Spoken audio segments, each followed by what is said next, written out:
SER Podcast. Hola, soy Bruno Alemán y esto es Play Fútbol, el podcast de fútbol internacional en el que te hablamos del juego. Fue el Mundial de la Italia del Silenzio Stampa, pero también el de Naranjito, el de la fallida Brasil del Jogo Bonito, el de la celebración de Tardelli, aquel amaño, vamos a decirlo claro, en el Molinón. El nacimiento del fútbol champagne de la Francia liderada por Platini, con aquel cuadrado mágico. El marcaje de Gentile a Maradona, la agresión de Schumacher a Batistón, el ridículo del sorteo. Un mundial que tuvo de todo. Esta semana en Play Fútbol empezamos un viaje que nos va a llevar por los últimos 40 años de mundiales de fútbol. Empezando por España 82. Esta semana, la venganza de Sarriá.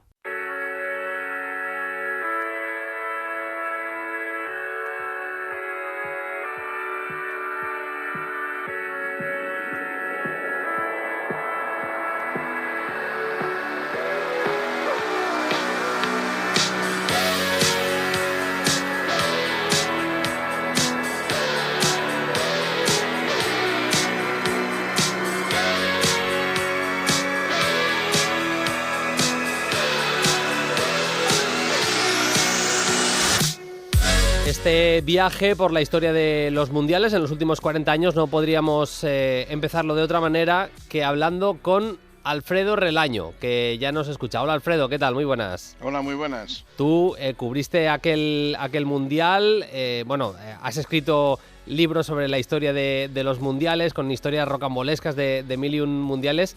Supongo que para ti sería un mundial muy, muy especial, el del 82. Pues claro, aquí no lo cubrí, Entonces yo estaba en la sección de Nacional un tiempo, ¿Sí? Lo cual me permitió disfrutarlo todavía mejor, porque lo contemplé sin los agobios de tener que hacer. Es un raro plazo de tiempo que no estaba yo en el periodismo deportivo, y lo contemplé sin los agobios del trabajo.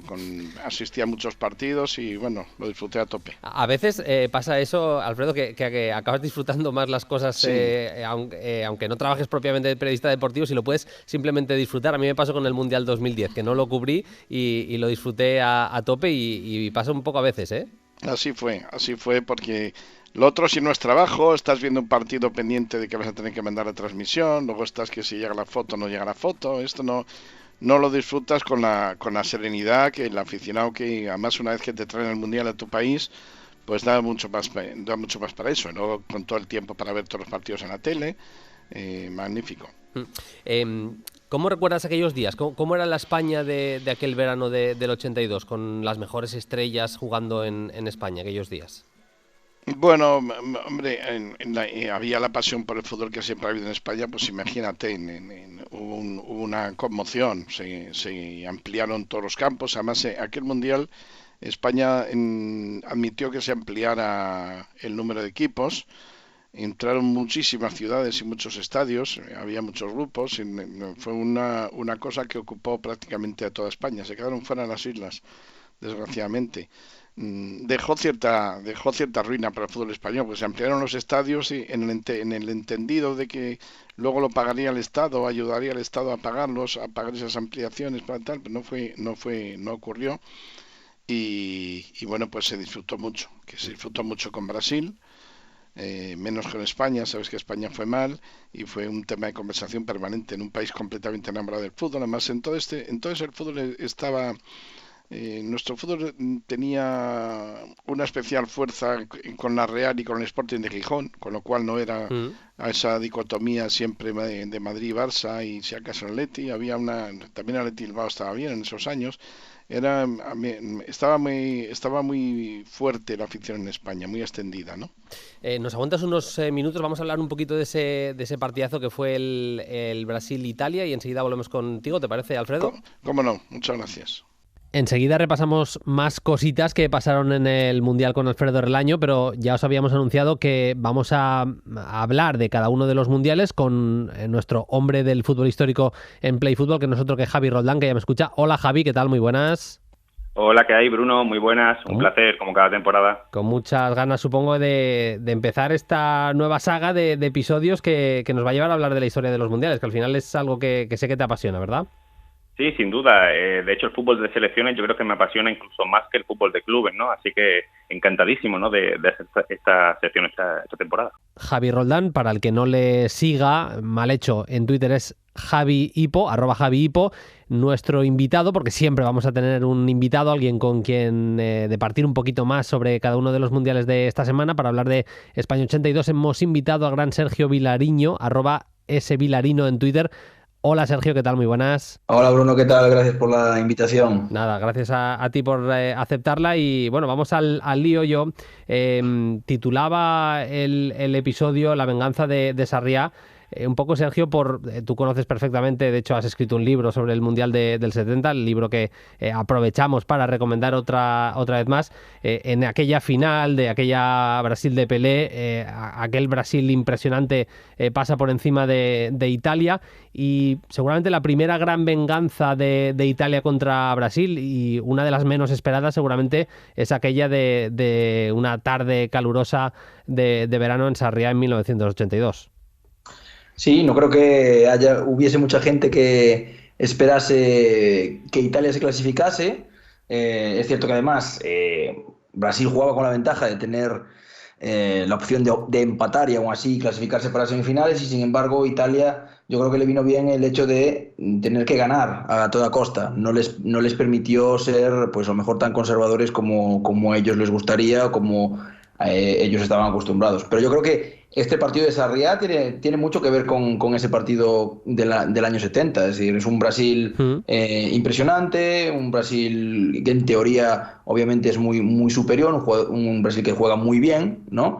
Y una Italia que sí, que su fuerza está en la táctica, en el juego en equipo, etcétera. Y a lo mejor son esas condiciones, ¿no? Las de México DF y las de Sarriá las que igualan un poco la cosa, porque realmente a la hora de comparar las selecciones yo creo que no hay tanta diferencia ni entre las dos Italias ni entre los dos Brasiles. Javi, seguramente estamos hablando lo señala todo el mundo, uno de los mejores partidos de la historia de los mundiales, por varias razones, por la calidad del partido propiamente, la emoción, no nos olvidemos, la cantidad de estrellas que había en el campo, bueno, por todo junto fue un auténtico partidazo. No sé tú en qué escalón le pones de la historia del fútbol. En este Mundial España 82 hay para mí dos grandes partidazos por encima del resto, y uno seguro es este que se jugó en Sarriá y en el que Italia acaba ganándole a Brasil. Javi. Sí, Bruno, yo creo que sin duda en lo futbolístico sí es uno de los mejores partidos. O sea, hay dos equipazos. De hecho, Italia, pese a la marcación combinada esa tan férrea, ¿no?, con Gentile sobre Zico y con la defensa que tenía y un poco al contragolpe, sí es una selección con Berzot que ya intenta proponer un poco más de juego, y hay verdaderos jugones, ¿no?, que lo demuestran. Pero sigo creyendo, cuando analizo este partido, que le falta quizá algunos condicionantes para ponerlo en un top absoluto, ¿no? Por ejemplo, no es una final. Entonces ya la del 70, México 70, aunque gane 4-1 Brasil, yo creo que ya tiene algo distinto, ¿no? Después, tampoco es un partido que tenga una épica particular. No tiene, por ejemplo, prórroga. El partido del siglo, también del México 70, tiene una prórroga y es una barbaridad, ¿no? Con Beckenbauer ahí, con el brazo vendado. O, por ejemplo, el de Inglaterra de Argentina del 86 tiene la épica de Maradona, ¿no? Y los goles. Aparte también tiene el condicionante externo de Inglaterra contra Argentina, ¿no? Así que hay algunas cosas ajenas a lo que es el propio partido que no, para mí no lo ponen en el top 1, ¿no? Quizá top 3 o top 5 sí lo pondría. ¿Tú en qué escalón lo pones, Sergio? Yo creo que está entre los mejores, no sé si top 3 o top 5, pero vamos, de los mejores. Y voy a diferir con Javi en para este eso caso. Estamos, claro. Para mí, yo creo que todos esos condicionantes externos que él nombraba y que son ciertos, ¿no? Pues la prórroga, el jugar una final o la guerra de las Malvinas, ¿no? Como en el caso de Inglaterra, Argentina. Claro, añaden algo más a los partidos, pero es que la épica y la historia la pone simplemente el fútbol. El hecho de las circunstancias del campeonato, lo que representa para ambos países, de dónde vienen ambos equipos y también lo que representan. Por eso yo creo que es uno de los mejores partidos de todos los tiempos. Para contextualizar, es un partido que es el último encuentro de unos partidos de fase de grupos, una fase de grupos que era como una especie de cuartos de final. Eran unos cuartos en los que había 3 equipos en cada grupo y el que quedara mejor de los 3, como un triangular de verano, el que quedara mejor en los 3 partidos se llevaba el gato al agua y se metía en semifinales. En este caso, la selección de Italia necesitaba la victoria y se notaba en ese partido contra Brasil. Se había tocado un grupo durísimo y era el último de los partidos. Era, por tanto, decisivo. No era propiamente de eliminatoria, porque no dejaba de ser un partido de grupo, pero era decisivo, por ponerlo en contexto. No sé, Javi, si crees que aquella Brasil, para la gente que no la tenga en la cabeza, equipo en el que jugaba Luisinho, los centrocampistas eran una auténtica burrada de aquel equipo, Falcao, Toniño, Cerezo, evidentemente Sócrates y Zico, Eder, que era un futbolista que podía aportar bastante también. Era un auténtico equipazo aquella selección de Brasil. No sé si es uno de los mejores equipos que nunca ha ganado un mundial. Me viene a la cabeza la Holanda de Cruyff en el 74, pero por ahí debe estar. Debe ser uno de los equipos con más calidad, que llegaba más como favorito, que nunca ha podido levantar la Copa, seguramente. Sí, eso fuera de dudas. La Holanda del 74, por ejemplo, no llegaba como favorita. También otro caso conocidísimo es la Hungría de la década de los 50, ¿no? Del milagro de Berna en el 54. Y una selección que va a mirar un poco escondida, no llegaba como favorita, pero por fútbol y por grandeza, que ya le dije otro día a Sergio en privado, que esta me recuerda siempre a él, es la Francia de este mundial, que también se queda sin ganar la Copa del Mundo. Gana la Eurocopa siguiente, ¿no? Pero se queda sin ganar la Copa del Mundo. Así que quizá está Brasil, la Hungría de los años 50, la Holanda, la naranja mecánica del 74, y esta Francia, ¿no? Pueden ser, a mi juicio, las mejores selecciones en un proyecto, digamos, de varios años, ¿no? Que se quedan sin levantar la Copa. Luego iremos a la campeona, a Italia, Sergio, pero aquella Brasil era un auténtico escándalo de equipo. Me he dejado, mira que he dicho Luisinho, he dicho los centrocampistas, se critica siempre que no tenía o que le faltaba un gran 9 a aquel equipo, y me he dejado por citar a Junior, que yo he vuelto a ver el partido repetido estos días, Sergio, y me vuelve loco el partido que hace Junior. La jugada, para la gente que simplemente haya visto los goles, la jugada de el gol que es el empate a 2, el gol que marca Falcao, es la típica diagonal que hace el extremo. Bueno, Junior era el lateral izquierdo siendo diestro, y bueno, en Italia había jugado en el Torino prácticamente de generador, de creador de juego, y lo que hacía aquella Brasil era meterle también muchas veces por dentro. Ahora que está tan de moda lo de los laterales por dentro, pues Junior tenía también esa capacidad. Es que era un auténtico equipazo aquella selección de Brasil de Tele Santana, Sergio. Sí, para quien a lo mejor no haya visto nunca imágenes de Junior o no lo haya visto jugar en partidos completos, yo siempre lo comparo pues con lo que podría ser Marcelo, el jugador el exjugador ya del Real Madrid. Tiene un estilo de juego muy parecido, ¿no? Partiendo desde esa posición de lateral izquierdo, pero abarcando y generando cuando se metían hacia dentro en el centro del campo y podían llegar a la línea de fondo. Eran futbolistas que por una circunstancia jugaban en esa posición de lateral izquierdo, pero es lo que tú dices, es un equipo muy completo, porque en esa época todavía todo el talento prácticamente brasileño jugaba en Brasil. Era un campeonato potentísimo, se jugaba mucho fútbol y había mucho talento, muchos jugadores de gran nivel. Quizá la única mala suerte que tuvieron es que llegaron con una defensa que funcionaba. Oscar también era un buen central. El centro del campo, obviamente, pues sobran las presentaciones, como ya dijisteis, y quizá donde falló fue en las áreas. Valdir Pérez, el portero, no era tan mal portero como demostró en la Copa del Mundo. Yo creo que jugó el peor fútbol de su carrera en ese mundial, que también es mala suerte. Y Serginho no era un buen delantero en el campeonato brasileño. De hecho, marcó muchísimos goles en el campeonato brasileño, pero yo creo que no estaba al nivel de jugar a nivel internacional, ¿no? Entonces también hay que tener en cuenta que Reinaldo y Careca estaban por delante de él, en teoría, en el orden de elección de Tele Santana. Reinaldo tuvo muchos problemas con las lesiones, algún que otro problema también extradeportivo. Careca se lesionó justo antes del Mundial, iba a ser el titular, y al final pues Tele optó por por Serginho. Según él, quería tener un delantero fuerte que fijase a los centrales de la oposición para darle espacio a los del centro del campo para crear, pero no le salió muy bien. Quizá otra opción hubiera sido Roberto Dinamite, que está en el Mundial, pero no juega. Sí, sí.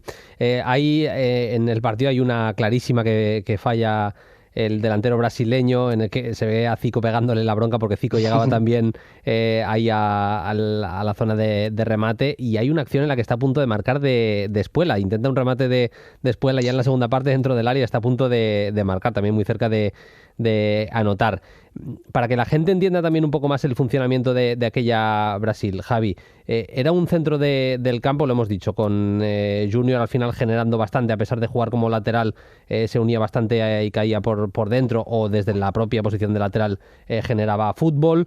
Teníamos generalmente a Falcao iniciando las jugadas, con Sócrates y Zico haciendo un poco más de interiores, y Toniño Cerezo se iba un poquito más a zona de remate, se buscaba, pero sobre todo era un equipo muy funcional, es decir, no había posiciones demasiado o nada fijas, había muchísima movilidad de los centrocampistas, gran toque de balón, gran visión de juego, gran técnica, y de hecho se recuerdan acciones de Zico en aquel partido. Hay acciones, la jugada entera, no solo el pase, la jugada entera de Zico en el gol de Sócrates es una auténtica pasada, Javi.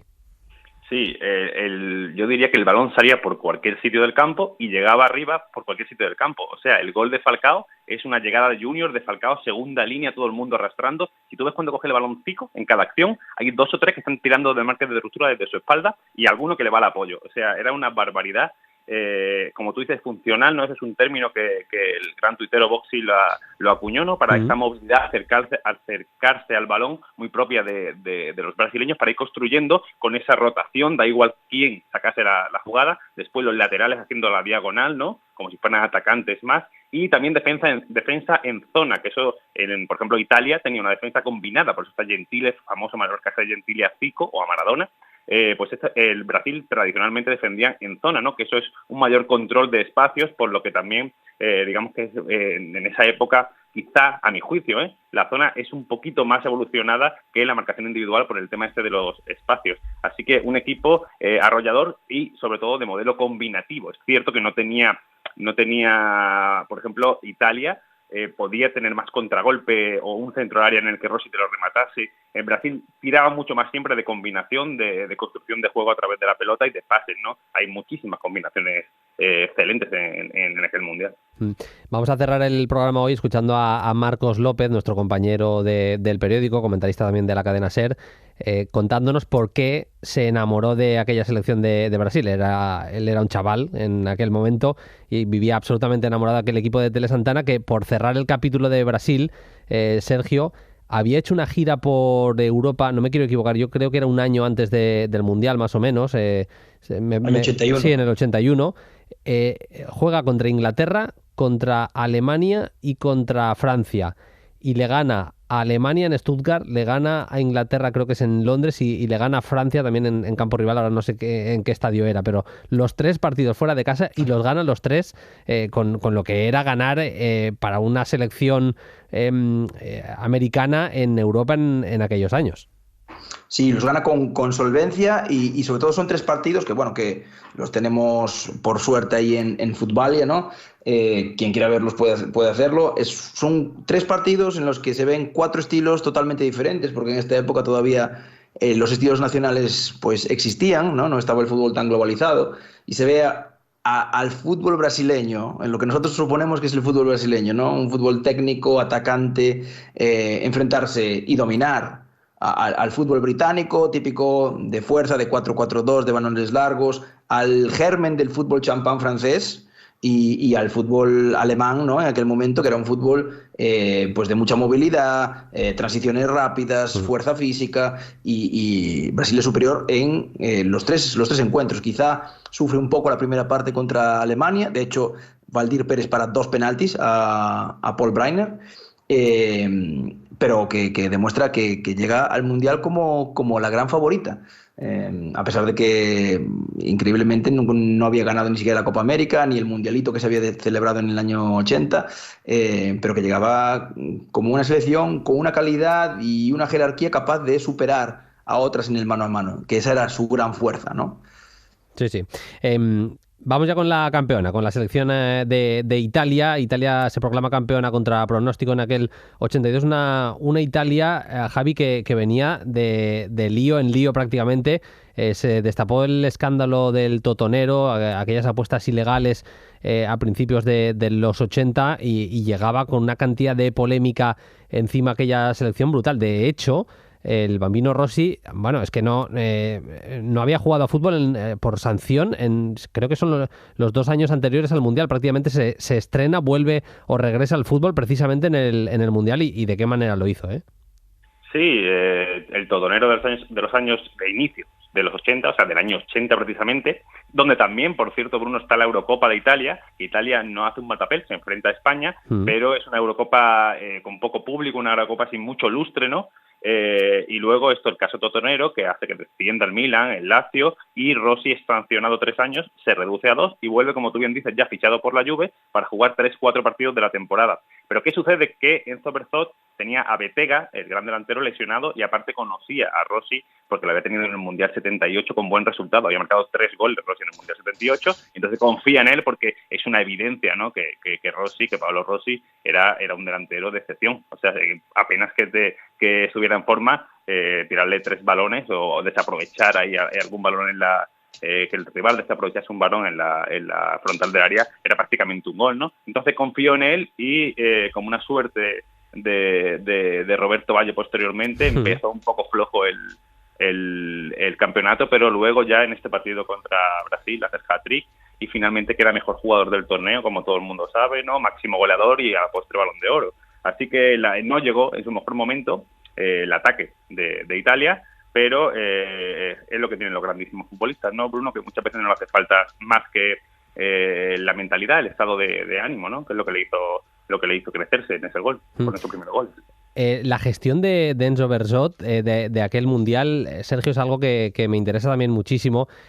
Claro, viendo simplemente las imágenes, una persona de semblante duro, con aquellas gafas que llevaba en aquel Mundial, gafas, para que la gente se haga una idea, estilo de estas de pera, pero eran graduadas, pero de sol al mismo tiempo. El hombre siempre elegante, pero con aquel semblante tan serio. Y lo que hizo fue bunkerizar bastante aquella selección, no dejaba a los futbolistas hablar con la prensa, acabó generando pues ese tan manido están todos contra nosotros, generar ese clima, ¿no? De tenemos que, como se dice ahora, ¿cómo es? Contra todo y contra todos o algo así. Bueno, generó eso que hemos seguido viendo tantísimo en tantos entrenadores en los años posteriores, pero que le funcionó a Italia de la mejor manera, Sergio. Sí, Berzot era un tipo adusto, ¿no? Era un tío que confiaba en un grupo de jugadores muy claro. La mayoría los había tenido en el Mundial del 78, habían jugado bien. Y a Berzot en concreto le da mucha caña a la prensa antes del Mundial, porque los resultados no son buenos y Italia se clasifica, bueno, sufriendo. Luego, cuando él hace la convocatoria final, ahí le dan palos por convocar a Rossi, que no había jugado prácticamente en 2 años, como vosotros dijisteis, y dejar fuera al capocannoniere de ese año, que era Roberto Pruzzo, ¿no? Que era el delantero de la Roma. Dejó también fuera a Becalosi, que era pues una especie de fantasista, ¿no? del Inter, era uno de los jugadores de culto, ¿no? del calcio en aquel momento, y le dieron muchísima caña. Además, claro, durante la primera fase del Mundial Italia no juega nada, Rossi está perdidísimo, entonces la prensa se crece, digamos que se reivindica, nosotros teníamos razón, este tío no está preparado para entrenar la selección y por favor que nos vengamos cuanto antes para no hacer el ridículo, ¿no? Y sobre todo cuando se vio aquello de que el grupo de segunda fase era Argentina campeona del mundo y Brasil, que parecía que iba a ganar el Mundial. De hecho, fíjate cómo era el ambiente, que en la concentración en Pontevedra la prensa ya estaba pues impuesto el silencio estampa, ¿no? La prensa se inventó un romance homosexual entre Antonio Cabrini, me parece, y Paolo Rossi, si no me equivoco. Que ellos siempre se ríen, pero que fue algo que salió a la luz y que fue lo que les convenció ya totalmente de decir no podemos tener ninguna relación con ellos y eso sí que somos nosotros contra el mundo y bueno, vamos a intentar callar bocas, que es lo que al final ocurrió. Acabaron cayendo bocas, entre otras cosas. Bueno, Cabrini, Rossi fueron, sobre todo, especialmente Rossi, absolutamente clave, pero ¿qué mundial hizo Conti? Fue una cosa de locos, Javi.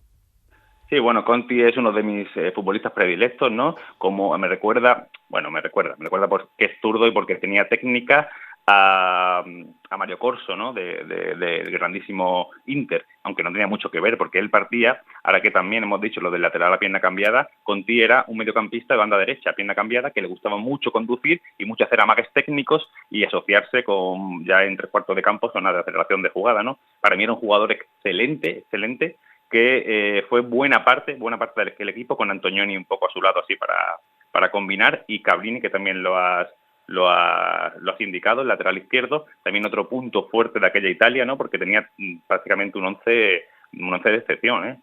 Así que sí, como dices, pues Conti, un jugador muy destacado que quizás se le recuerde menos que a Rossi es normal que se le recuerde menos, porque claro, los méritos que hizo Rossi están fuera de duda, ¿no? Pero quizás se recuerda menos que por ejemplo, a Antonioni o a Gentile por su marcaje, y yo creo que es algo injusto, ¿no? Porque toda la jugada que pasaba por su pie era una jugada, no se perdía el balón. Luego hablaremos de Gentile y de aquel marcaje a Maradona, pero siguiendo la figura de Conti, Sergio, al final, tú tienes todo el fútbol mundial histórico en la cabeza, pero no era propiamente un extremo, no fue extremo, pero jugaba en el sector derecho siendo zurdo. ¿Hasta qué punto era algo habitual? ¿Se había visto en equipos, me refiero a equipos importantes? Evidentemente en el partido del barrio de cada uno seguramente lo podíamos ver de manera más usual y demás, pero en partidos de mundiales no sé si es uno de los primeros grandes casos de jugador que actúa a pierna cambiada. Sí, no era demasiado común, pero yo creo que la intención que tenía Bersot era que Conti pudiese, si lo necesitaba, porque Conti era muy buen regateador, podía irse por fuera, ¿no? Pero lo que él quería era que Conti se viniese hacia adentro, para generar algún tipo de superioridad, para combinar con Rossi, porque en el otro lado, en la izquierda, ya tenía las subidas de Cabrini y también la presencia de Giancarlo Antonioni, ¿no? Que es un grandísimo jugador también, mientras que en ese costado derecho, pues el lateral derecho no subía, ¿no? El lateral derecho era nominalmente Gentile, que estaba pues más encargado de marcar a la estrella rival, y tenía a Marco Tardelli. Marco Tardelli, un tío con 7 pulmones, no falto de técnica o de calidad, pero que era un jugador que cubría muchísimo espacio. Entonces Tardelli se podía permitir pues ocupar ese costado derecho, ¿no? Cuando Conti se venía un poco hacia el centro, y luego por detrás de los dos mediocampistas, ¿no? Estaba Gabriele Oriali, ¿no? El mediano, el hombre que cubría, digamos, era una especie de segundo líbero, ¿no? Por delante de la defensa, y que ejercía de hombre escoba, pues que barría un poco a la gente que jugaba en esa posición del número 10, ¿no? Que en el caso de Brasil, como no había nadie fijo ahí, sino que llegaba gente, pues a Oriali se le acumuló el trabajo hasta el punto de que acabó jugando de lateral derecho prácticamente, ¿no? Para cubrir también la posición de Eder.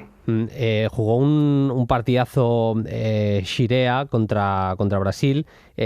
Creo recordar leerte, Sergio, algo así como que Baresi no había acabado Franco Baresi ya jugaba fútbol, evidentemente, en el 82, no era la bestia que fue pues, seguramente unos años más tarde, pero había un ostracismo importante o evidente de Franco Baresi, seguramente por la manera de defender que había elegido Bersot, ¿no?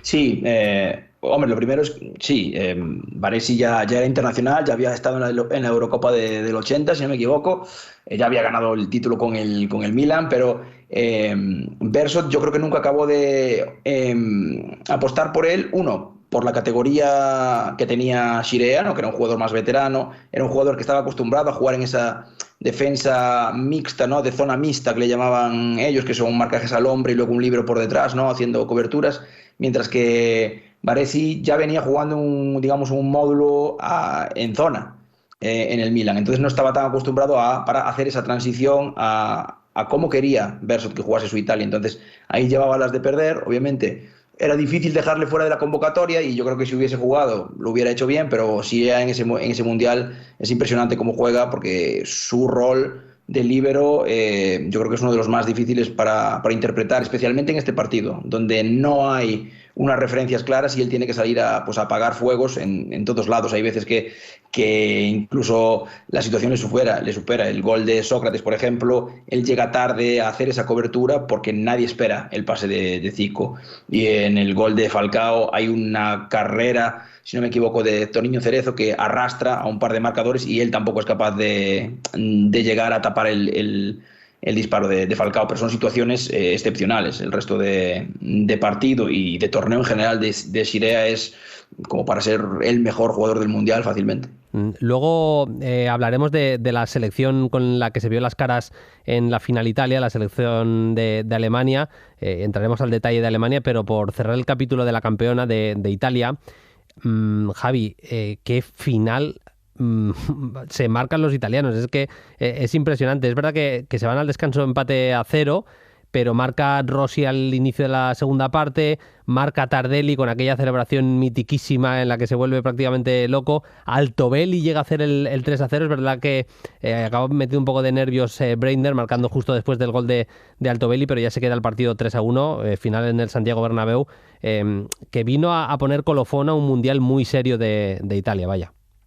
Sí, y además, Bruno, contra una selección que era potentísima, ¿no? Alemania, precisamente era la campeona de Europa en el año 80, y tenía al 2 veces Balón de Oro Rummenigge en la delantera, también a Fischer, a Littbarski, que para mí fue uno de los mejores del Mundial, una defensa potentísima, Kaltz en la derecha y Briga en la izquierda, a mi juicio, dos de los mejores carrileros de la historia del fútbol, no solo de Alemania, y Italia, que venía crecida, subidón, ¿no? De haber ganado, sobre todo a Brasil, ¿no? Y de haber remontado el vuelo, fue bastante superior, ¿no? A una Alemania que nunca se le puede, como todo el mundo sabe, nunca se le puede dar por perdida en ninguna final, ¿no? Porque siempre llega la remontada, que en este caso no llegó, y con todo merecimiento, a mi juicio, Italia, que empezó floja, empezó empatando, no sé si lo hemos dicho, los 3 partidos del grupo, y se clasificó solamente por goles, y fue ganando en ánimo y como tenía, que esto es lo fundamental, grandísimos futbolistas en todas las demarcaciones, pues al final le hizo frente a las mejores y en aquella final es para mí una final bastante buena, ¿eh? No es una de estas finales que son a cara de perro, ¿no? Como se puede decir. El finalista, el que acabó subcampeón, fue la selección de Alemania, pedazo de equipo en el que es verdad que no estaba Bernd Schuster, por lesión se pierde aquel mundial. Venía Schuster de jugar una Eurocopa en la que empezó como suplente, era suplente al inicio, pero acabó jugando a gran nivel en aquella Eurocopa de 1980 y una de las sensaciones del fútbol mundial. Pero protagoniza Alemania en ese partido de semis contra Francia, la Francia de Platini, Giresse y compañía, la Francia del fútbol champán, pues el otro gran partido seguramente de aquel mundial y otro grandísimo encuentro de la historia de los mundiales, Sergio. Sí, yo creo que es una semifinal absolutamente mítica, ¿no? Porque se ve lo mejor del fútbol francés, de una generación que no acababa, que prometía mucho, pero que incluso empezó el Mundial mal, luego fue remontando poco a poco, hubo cambios y algún que otro problema dentro del vestuario, ¿no? Con Castañeda, sobre todo con Larios, ¿no? Pero que llegó muy fuerte a esta semifinal, había descubierto el Carré Magique, ¿no? Este centro del campo sin centrocampista defensivo, ¿no? Platini, Giresse, Jean Tigana y Bernard Gengini, y es un equipo que se pone 3-1 y está controlando totalmente el partido contra Alemania, pero que, como dijimos antes, a los alemanes nunca se les puede dar por muertos. Rummenigge, que arrastró molestias durante todo el campeonato, entra en la prórroga, marca al momento y luego pues llega ese gol de media tijera o de tijera de Klaus Fischer, que empata el partido y es hora de que Schumacher, ¿no? Increíble superviviente tras su tremenda agresión a a Batistón, pues que sea el héroe de la tanda de penaltis. Por cierto, creo, si no me equivoco, el único penalti que ha fallado Alemania en una tanda de penaltis en los mundiales, aquel de Stilich. Sí, sí. La verdad es que es tremendo. Es una de las imágenes de la historia de los mundiales, Javi, el viaje que le mete Schumacher a Batistón. Y lo injusto que es ya no el hecho de que siga en el terreno de juego, que la jugada siga sin más, porque Batistón es que queda knockout, o sea, queda en el césped medio inconsciente. Y lo que dice Sergio es que acaba siendo el héroe del partido. La verdad es que tiene el fútbol a veces esos recovecos guardados tremendos y ese capítulo fue histórico, ¿eh?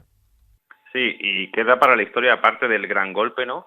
Que se lleva, por desgracia, Batistón, la lamentable imagen, ¿no?, de Schumacher, que era un buen portero por otra parte, luego jugando con el balón en el área, mientras que está Batistón siendo atendido, como sin darle importancia, ¿no? Él intenta siempre justificarlo, diciendo que no sabía qué hacer, que estaba nervioso y que se apartó de ahí para no montar una tangana. Pero lo cierto es que si ves que ha dejado a alguien así de cao, ¿no? Lo primero que tienes que hacer es preocuparte por él, entiendo, ¿no? Entonces sí, una imagen lamentablemente histórica, para mal. Y bueno, Schumacher luego parando penaltis y haciendo lo que también él sabía tanto, ¿no? Que era uno de los mejores porteros alemanes, quizá no al nivel de los grandes, de Oliver Kahn, por ejemplo, ¿no? Pero un portero que fue también muy importante en la década de los 80. Una Alemania sin Schuster, en la que Hansi Müller había tenido muchos problemas, un jugón, La Eurocopa 80 que hace Hansi Müller es para enmarcarla también, y tuvo bastantes problemas físicos en aquel Mundial. Era un auténtico equipazo, pero que se vio superado, en este caso en la final, como hemos dicho, por Italia. No os quiero robar mucho más tiempo, pero me quedan un par de temas, aunque sean rápidos, para comentar. Sergio, el primero es el Mundial de Maradona. Es el primer Mundial de Maradona. Maradona ya tiene esa decepción de no ir al Mundial 78, cuando él justo empezaba en el fútbol de élite argentino. Le escuchaba en una entrevista hace relativamente poco al Pato Fillol hablar de aquel mundial, diciendo que al final se enfrentaron al mejor Brasil de muchísimo tiempo, en aquel grupo de tres, y a la Italia, que a la postre sería campeona de Europa. Se quitaba un poco las pulgas de encima, pero venía a decir que era un equipazo, juntando un poco al que había sido campeón del mundo en el 78, con algunos como Maradona, de los que habían hecho campeona juvenil a la selección de Argentina, si no me equivoco, es en el 79, un año después. Bueno, que al final se juntan dos grandísimas generaciones, pero que no acabaron de dar el do de pecho, a pesar de que no, según Fillol, no fue un mal mundial de Argentina. ¿Cómo valoras ese mundial número 1 de Maradona? A ver, yo creo que fue una pequeña decepción, porque Maradona llegaba con muchísimo bombo, con muchísima fama a este torneo. Acababa de fichar por el Barcelona por una millonada, no sé si habían sido 1.200 millones de pesetas, sí, algo así, que era una barbaridad. Y lo cierto es que, le pegan muchísimo, es un hombre muy marcado, es un hombre muy señalado, obviamente, como casi todas las grandes figuras que llegan a un mundial en el que tienen que asentarse como figura global, ¿no? Juega un buen partido contra Hungría, deja detalles, pero no acaba de ser pues el Maradona que luego vamos a ver, y el Maradona que había sido antes, ¿no? Maradona probablemente era ya, si no el mejor jugador del mundo, era uno de los mejores jugadores del mundo. Vamos a decir, uno de los mejores jugadores del mundo, ¿no? Entonces, yo creo que se juntó un poco todo. También creo que la selección argentina no está todo lo centrada que puede estar. La guerra de las Malvinas pues prácticamente acaba en el momento en que empieza el Mundial. Algunos de ellos tienen familiares involucrados, algunos de ellos están un poco ya incluso pasados de forma, su mejor momento pasado, y yo creo que hay una conjunción, ¿no?, de elementos que ayudan a que Argentina no acabe rindiendo al nivel que podría esperarse, porque si uno repasa la lista de 22 convocados, no sé cuántos equipos de Argentina pueden decir que lleven 22 jugadores mejores. Es célebre también, lo comentaba ahora Sergio, el marcaje que le hace Gentile a Maradona en aquel Italia-Argentina, en el que se va Gentile Javi, sin tarjeta de aquel partido, a pesar de que le pega a Maradona lo más grande. Y escuchaba también una entrevista de Gentile hace unos días en la que decía que, bueno, que había exagerado un poco Argentina, que Argentina tenía a Pasarela y demás, que también tenía jugadores muy duros y que también le habían pegado a los jugadores talentosos italianos y que no era para tanto el marcaje, dice el crack de Gentile. Vaya genio, ¿eh? Sí, fueron más de 20 faltas, ¿no? Pero él decía que la consigna estaba clara, que no se diese la vuelta. Entonces, si tú no quieres que Maradona se dé la vuelta, o metes el pie y llega al balón, pero casi nunca vas a llegar. Entonces tienes que tirarlo. Lo que sí es una cosa interesante de este tipo de marcajes que leí una vez, supongo que vosotros también lo habéis leído, si no, para mí es algo interesante, y es que la diferencia de estas faltas es que no eran tan violentas como las faltas cuando se cometen en zona, porque cuando es en zona, como no estás tan cerca del futbolista, llegas y entonces le genera la lesión. Aquí son muchas faltas que tienen mucha brutalidad en cuanto a imagen, pero ciertamente va pierna contra pierna muchas veces, ¿no? Entonces, por eso es porque Maradona sufre muchas faltas, pero realmente no termina lesionado y se vuelve a levantar como si no hubiera pasado nada, aunque visualmente sea impactante, ¿no? Es algo que me ha venido a la cabeza ahora que has hablado y me parece interesante, pero vamos que sí, en cuanto al marcaje, tanto al de Maradona como al de Zico, sobre todo más recordado el de Maradona, Gentile estuvo también a muy buen nivel, aunque claro, con la limitación que tenía, ser un puro marcador hombre a hombre, tampoco podía hacer mucho más, pero que es muy difícil cualquiera que haya jugado al fútbol marcar a cualquier gran futbolista. Gentile, por ejemplo, sufrió a Zico en el gol de Brasil, se saca el gol de Sócrates, el primero, se saca un regate ahí en una baldosa. Tremendo, sí. Que es la asistencia y se le va a Gentile porque le deja eso medio metro. Así que, pues, una buena acción defensiva técnica, pero creo que al menos alguna tarjeta se debería haber llevado, ¿no? El Mundial lo acabó como máximo goleador Paolo Rossi, ya lo hemos dicho, con 6 goles. Fue también el Balón de Oro del torneo. Rummenigge marcó 5, tanto Zico como Boniek marcaron 4. Para cerrar, Sergio, ya con esto acabamos. Seguramente Polonia fue uno de los animadores del torneo, acabó tercera, de hecho. Boniek con 4 goles. Boniek, uno de los que fue elegido en el equipo ideal, que estuvo formado por Zoff, Colovati, Gentile, Luisinho y Junior en la defensa, con Zico, Falcao, Platini, Boniek, que los ponían de centrocampistas en aquel caso, Rossi y Rummenigge arriba. Pero Boniek seguramente de esos jugadores no tan conocidos o no tan super mega estrellas mundiales, a pesar de que luego tendría una carrera tremenda el polaco, pues de los que animaron el torneo con aquella gran Polonia, ¿eh? Sí, Boniek, que acabaría fichando por la Juventus. No recuerdo si había fichado antes del Mundial o lo hizo después, pero que, claro, en una época en la que, pues obviamente no se transmitía tanto fútbol, y con el hecho de que, bueno, él jugaba en Polonia y sabemos que había un cierto hermetismo, ¿no?, en la Europa del Este, pues que la mayoría del público pues no le conocía, y fue una gran revelación. Ya había jugado en el 78, había dejado detalles, pero no al nivel de estrella de un mundial, ¿no?, como fue en este caso, sobre todo su hat-trick a Bélgica y ese empate cargado de polémica política en este caso, ¿no?, contra la URSS, en el que Polonia, ¿no?, en ese momento de crispación, de crisis, ¿no?, con el sindicato Solidarność, etcétera, elimina a la Unión Soviética. Es una gran victoria, ¿no?, para los polacos, y él se convierte pues en un símbolo, ¿no?, también del fútbol polaco, y además deja una buena cantidad de dinero en su traspaso, ¿no?, al Widzew Łódź. Suficiente dinero, imagínate, para que ese equipo polaco llegue a semifinales de Copa Europa al año siguiente. Sí, sí, es justo ese verano, lo has dicho bien. A raíz o a partir de esa gran actuación lo acaba firmando la Juventus en el 82. Pues nada, lo he pasado genial charlando con vosotros. Sergio, te volveremos lo siento, pero lo has hecho muy bien y me ha encantado, así que te volveremos a llamar, si te parece, estas semanas, ¿de acuerdo? Sin ningún problema, encantado. Un abrazo, y contigo hablo la semana que viene. Javi, un abrazo, hasta la próxima. Pues un abrazo, Bruno, y Sergio, un placer haber coincidido contigo aquí en los micros. Sí, señor, ya era hora. Play Fútbol. Me he guardado para el final, además del anecdotario, la participación de España con Alfredo Relaño. Alfredo, no sé si era la mejor generación del fútbol español, si pesaron los nervios en aquel momento, exactamente qué es lo que pasó, pero no tuvo España la participación esperada en España 82. Nos cayó en mal momento y además estuvieron muy mal. Yo creo que la preparación fue mala. Yo luego con el tiempo he hablado, pasan muchos años y hablas con ellos, Y yo creo que piensan que se pasó la preparación física porque se sentían sin velocidad, se sentían sin respuesta. Era un equipo que no tenía malos jugadores, luego los hemos tenido mejores, pero estaba hablando de que eran los años buenos de la Real. Eso te habla de Arconada, de López Ufarte, de Zamora. Eran años buenos de Juanito de Satrústegui, eran años buenos del Sporting con Kini. El Barça siempre ha tenido sus buenos jugadores nacionales.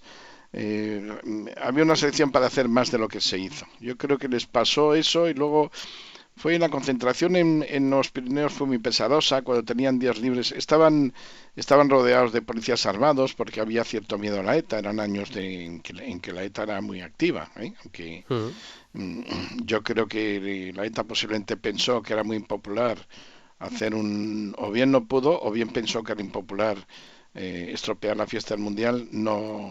No cometió ningún ataque directo al Mundial, pero eso pesaba sobre toda la sociedad, por la posibilidad de que pongan aquí una bomba en un campo, o de que secuestren un jugador, o que hagan cualquier cosa. Los futbolistas, cuando tenían, algunas que les daban día libre, me contaban, pues iban a su pueblo donde fuera escoltados por un guardia civil. Si cambiaban de sitio tenían que avisar a la Guardia Civil del sitio. Si Camacho iba de Albacete a Cieza, tenía que avisar a la Guardia Civil de que se movía. Estaban incómodos. Y luego en el equipo, bueno, pues la mezcla no resultó. Algunos decían que si eran los problemas de los del Madrid con los de la Real, que fue en los tiempos de aquellos tan agudos. Sí. Pero la verdad es que se jugó mal. Pasamos además con el oprobio de un penalti contra Honduras que se repitió porque se había movido el portero, cosa que no se hacía nunca entonces. Lo tiró primero López Ufarte y luego lo tiró Juanito, que también hizo su polémica. Y luego nos dieron un penalti fuera del área contra Yugoslavia, pero vamos, fuera del área de 1 metro. Sí. Y pasamos el grupo a rastras malamente, no fuimos mejor que ninguno de los otros del grupo. Ahí estaba Honduras, que no estaba mal y vinieron algunos jugadores a jugar a España. Vino Arzu, que era el portero, que vino al Santander, vino Costly, que era un líbero al Málaga, vino Gilberto Yarwood, me parece que se llamaba, que vino al Valladolid, funcionó muy bien, tenían sus jugadores. Pero bueno, España con todo lo que tenía no anduvo bien, a pesar de que, fíjate, la fase fue en Valencia y el público estuvo con una fe enorme, Sí. Los 3 partidos, animando cuando a los 15 minutos era para dejarlo, ¿no? Sí, perdón, que pensaba. Y luego y luego pasamos la fase aquí, donde, claro, al salir segundos caímos donde no debíamos y caíamos en una zona mala y aquí era en Alemania e Inglaterra, ¿no? Que nos ganaron y Alemania e Inglaterra fue y Alemania. Sí, tal cual, sí. Y en el tercer partido es, el segundo para España en este caso, que era el último partido que cerraba el grupo, era contra Inglaterra. Necesitaba Inglaterra ganar por más de 2 goles y bueno, al menos, no sé si decir es el mal menor de una participación triste, como dices, Alfredo, pero al final fue un empate a 0 con algo de honrilla, ¿no? Sí, por lo menos se salvó ahí la cara, pero la sensación que quedó fue muy mala. Así como todo estuvo bien organizado, no hubo ningún ataque de ETA y hubo una sensación de que todavía no habían llegado los Juegos de Barcelona, que fueron modélicos en ese sentido, pero nosotros teníamos mucho la impresión de que el mundo nos tomaba por improvisadores y chapuceros y que posiblemente quedáramos mal organizando un mundial. Además, un mundial, ya te digo, que traía más equipos. Y sin embargo, pues funcionó bien por todas partes, salvo el fallo aquel cochambroso de dejar bajar al jeque de Kuwait al partido en Valladolid, que dejó hasta la policía entrar y el árbitro cambió el veredicto y tal. Eso fue espantoso, pero digamos, eso no fue una culpa nuestra, la organización funcionó. Funcionó a pesar de que en el sorteo que había sido en enero pasó esto. Vamos a recordar ese momento. Bueno, pues anécdota del sorteo. En todos los sorteos hay anécdota y ya se ha producido la anécdota en este sorteo. Un error. Según ha contado el señor Blatter, va a haber que sortear de nuevo. Nos parece un fallo bastante importante, puesto que Bélgica tiene el número 3, efectivamente, pero dice el señor Blatter que hay que ver a qué grupo corresponde. Igual no estoy equivocado, si no me equivoco, Alfredo, es la voz de Matías Prat. Matías Prat, sí. En la retransmisión del sorteo Matías en directo. Prat segundo. Correcto, sí, el segundo, bien dicho, correcto. Pues explicando que hubo un problema en el sorteo, que se produjo aquel problema. No lo recordaba yo, ahora, fíjate, ahora que lo has dicho, sí, pero no lo recordaba. Yo creo que luego, claro, todos los acontecimientos que vienen luego, pues hicieron que eso quedara, que se adjudicó mal el número 3 a Bélgica o algo así era, ¿no? Sí, bueno, hay errores que hoy en día la informática en teoría te saca de ellos, porque ya vimos lo que pasó con el Madrid en la Champions, en el último sorteo en octavos de final, pero sí, cosas del pasado y de una época, ¿por qué no decirlo también, Alfredo? El Mundial se lo da la FIFA, se lo da Joao Belange Joao Belange, se lo da la FIFA en el Congreso del 64, quedan adjudicados varios mundiales, entre ellos le dan uno a Argentina, que en el 78 tenía todavía la dictadura con Videla, y le dan el mundial a España. Claro, se lo dan en un momento en el que todavía existe la dictadura franquista. En ese momento ya recogemos el mundial siendo un país en transición, pero cuando nos lo otorgan, por decirlo claramente, estábamos todavía en dictadura. Bueno, eso a la FIFA tampoco le importa. Acuérdate que hubo mundial en Italia en pleno Mussolini. Nada más digamos que para España la dictadura ya estaba reblandecida. Yo creo que la dictadura en España fue muy siniestra, por así decirlo, unos 40. A partir de los 60 estábamos relativamente admitidos en el concierto internacional. Los americanos habían puesto aquí las bases. Los americanos, digamos, nos dieron una especie de espaldarazo, como España presumía de ser el país anticomunista, el que había visto en cierto modo España estaba en el concierto internacional como una antiguaya, pero no un sitio digamos salvaje. Lo que ocurrió con el 78 en Argentina, que era imprevisible también antes, era de otro orden, porque es que justo cuando fue el Mundial estaban chupando gente de las cafeterías y de las universidades y tirándola al mar, ¿no? Yo creo que me parece que fueron como 30.000 muertos ahí en el entorno de ese. Ese es el Mundial que peor sabor de boca ha dejado, ¿no? Luego, en efecto, en España, cuando vino lo del 82, pues ya estábamos en democracia y estaba todo perfectamente normalizado. Seguramente, Alfredo, nos merecemos un mundial en otras condiciones, ¿no? En un momento más, por decirlo así, estabilizado, sin una amenaza como acabas de contar, que claro, yo no había nacido directamente, nací un año después y no sabía que la amenaza de ETA estaba tan viva en la mente de la gente. ¿Merece España un mundial en otro momento, en otro contexto histórico, seguramente? Pues hombre, ojalá, ahora estamos pendientes. Además, a mí me gustaría que se hicieran con Portugal. Se pensó hasta con Portugal y Marruecos, eso también me hubiera gustado. Yo creo que el Magreb merece una atención por parte de la FIFA, aunque sea compartida, ¿no? Uh-huh. Porque es la primera zona de África donde prendió el fútbol.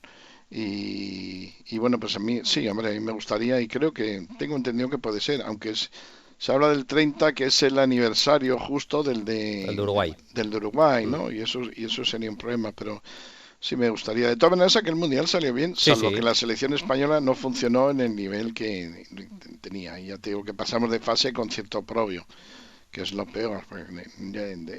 Desde entonces ya no sabía que los árbitros que llegan a las zonas altas, a los mundiales, son los que saben equivocarse de la manera que conviene, no los que no se equivocan, sino los que, si se equivocan, es de la manera que conviene. Eso pasa siempre en la historia de los mundiales. A nosotros nos ha pasado siempre para mal. Por ejemplo, en Corea, eso lo llegarías a saber tú, salvo esa vez que fue en casa y nos pasó para bien. Nunca se equivocan los árbitros ni contra Brasil, ni contra Alemania, ni contra Italia, ni contra el equipo de casa, salvo que haya fricción entre el equipo de casa y uno de esos, en cuyo caso ya ha de verse, ¿no? Y ahí, bueno, pues eso, un penalti fuera del área que era muy visible. No sé, se ve que el hombre estaba diciendo aquí hay que hacer algo para que esta gente pase de grupo, igual que nos hicieron repetir el penalti, que entonces no era muy usual ni se movió tanto el portero, ¿no? Alguien decía en broma, y si Juanito lo falla de segundas, de tercera lo tira el árbitro, ¿no?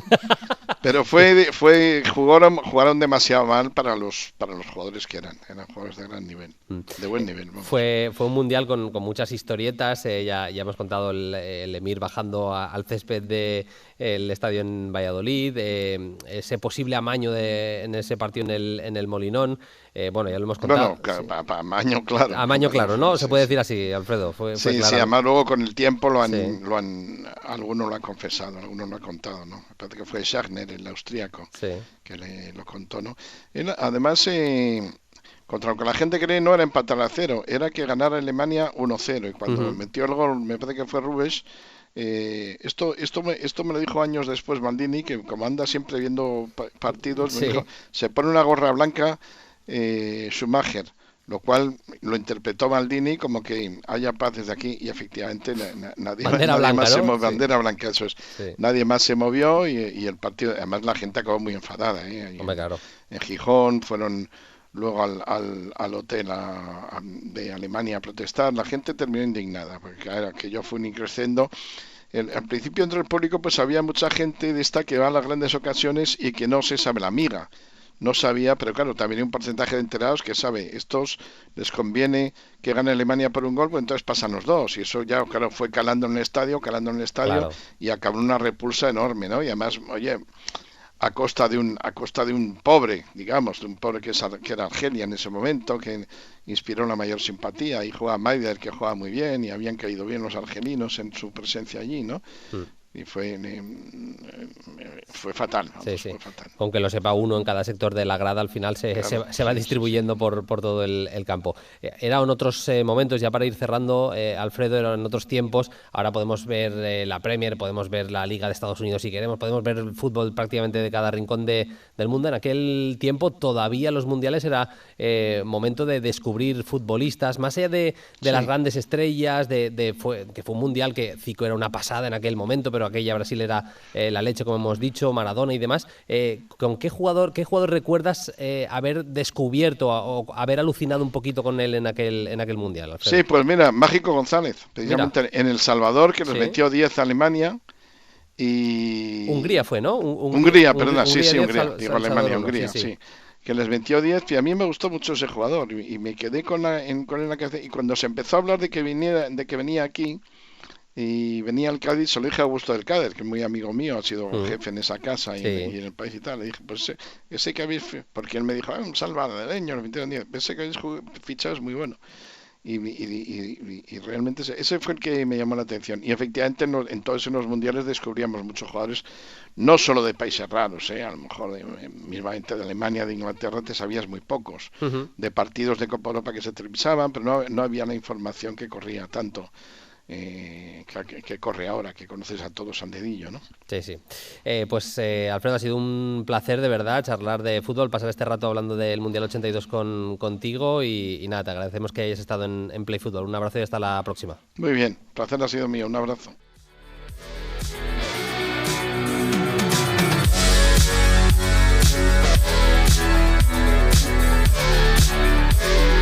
Es tiempo ya de irnos. No os penséis que vamos a tener solo Play Fútbol de historia de los mundiales, que lo habrá. La semana que viene, el viernes, sale el segundo episodio. Va a ser evidentemente sobre el Mundial de México 86, pero el lunes tendréis vuestra ración semanal normal de Play Fútbol. Esta semana además con bastante fútbol de selecciones actual, ya no solo el que tenemos a nivel histórico. Nos podéis escuchar en la plataforma que más os mole, en Ser Podcast, pero estamos también en Apple Podcast, estamos en Spotify, en iVoox, en Google Podcast, estamos en YouTube, muy importante. Nos podéis seguir, podéis suscribiros según la plataforma en la que nos escuchéis, darle like a cada episodio, bueno, que todo lo que sea que notemos vuestro cariño nos ayuda, evidentemente, a los de Play Fútbol. Y vamos a cerrar con un audio, siempre lo hacemos. Le hemos pedido a Marcos López por qué se enamoró de la Brasil de Tele Santana, un equipo que no fue campeón del mundo, pero que jugaba como Los Ángeles.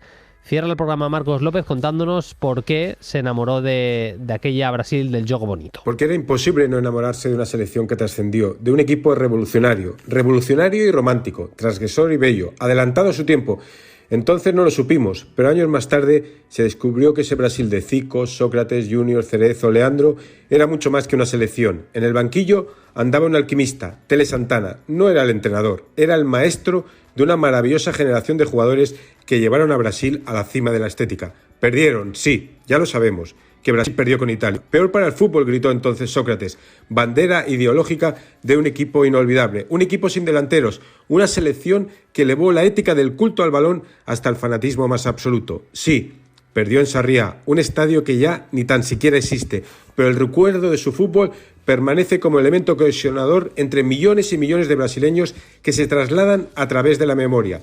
No ganó la Copa, ella se lo pierde, escribió entonces Armando Nogueira, uno de los periodistas que mejor sintetizó la belleza de esa obra eterna. Brasil cosió una estrella de campeona del mundo más tarde, en 1994, con los goles de Romário. Luego, otra en el 2002, con los goles de Ronaldo y la creatividad de Rivaldo. Pero nada fue comparable a la explosión de ese fútbol puro y extremadamente bello que derramó por la España posfranquista. Aquello sí era Jogo bonito. Pues que viva el Jogo bonito y que viva también aquella Brasil a pesar de que no ganó. Nos vamos. El lunes que viene más Play Fútbol. Sed felices. Hasta entonces. Adiós.